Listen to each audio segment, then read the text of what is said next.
And so here you are. You get out into this perfect moose environment. You're all ready to get yourself a moose. But guess what? It's thick. Willow, dogwood, those things grow in thick as anything. You're never going to see a moose. You can't find one anywhere. Well, luckily, they have a mating season right here, end of September, early October, where they pretty much got only one thing on their mind. So you find a nice area, that's a little bit open where you're going to be able to get a shot. Just going to run through a few hints here on moose hunting. I'll kind of keep it quick. And of course, this will just be a real kind of quick overview of it.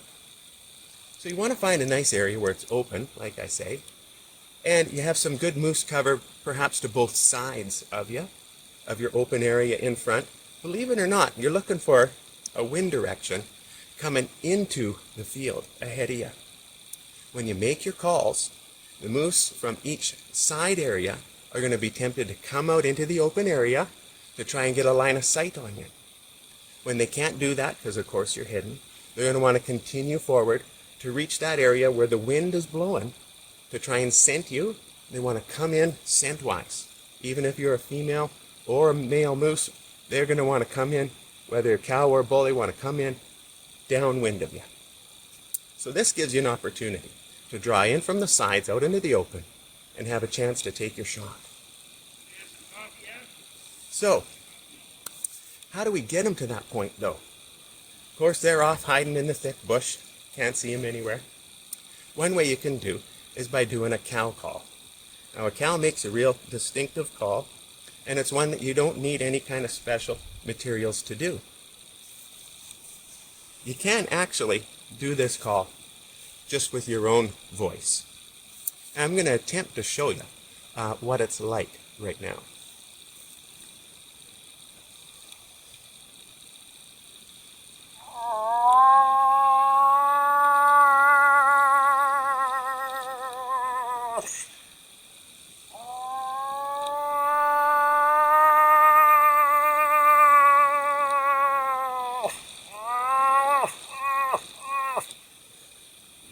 So it's something like that, but of course there's many different variations. You can do a long call, then a short one, then a couple shorter ones. You can do a short call, a long call, a longer call, a couple shorter ones. You can vary it around. That's totally fine. You just want to keep your pitch and your voice sounding pretty much the same for each one. Now to achieve this call, what we want to do, see, a moose has got a nose about out to here, you know what I'm saying? You need to achieve a nasally sound. So you'll see as I start, I plug my nose here and try to get as much of a nasally sound as I can. Right? My thumbs are able to go on my throat, making a wavering sound. And I'll actually roll my tongue up, causing the air to go through the nasal cavity before it comes out the mouth, giving it a more nasally sound. So instead of just a, it's a, Can you hear the difference? And basically your sound is just a You learn to do it longer. You learn to give it more push, more volume. Louder like that. Giving it a little bit different tones also.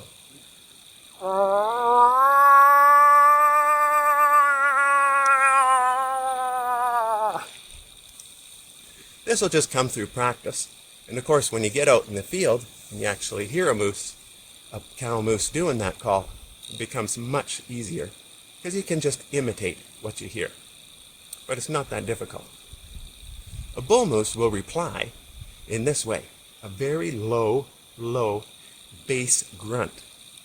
Now us as humans, you can't get or achieve anywhere close to the bass grunt that they can, but we can come close enough. Same thing with trying to achieve that nasally sound. But this time, we're going to try and give it a R. R. R. Sound. Let's make it more nasally. R. R. R. Let's try to give it a little more push as you start to almost cough it out of the belly. Give it a bit more push out there.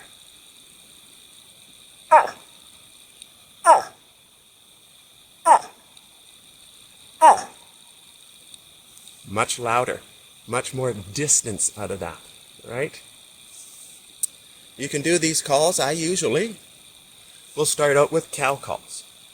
That'll bring them in more than likely. There are times, if it's not working, then I'll switch over to bull calls, creating the effect that there's a cow in the area and another bull has come in. And this will, for bulls in the area, many times, even if he has cows that he's with and he's waiting for them to come into season so he can mate, he'll hear that other call of the bull coming into another cow that could potentially be his, really kind of infuriate him and encourage him to come out into the open and take a look around and just see who the heck's in my area and what's going on. Of course, when he gets out into the open, you wait for the perfect shot, and there you go. Let the work begin. So that's just a little bit of moose calling. Thanks for watching, folks. That's Moose Calling with Spencer.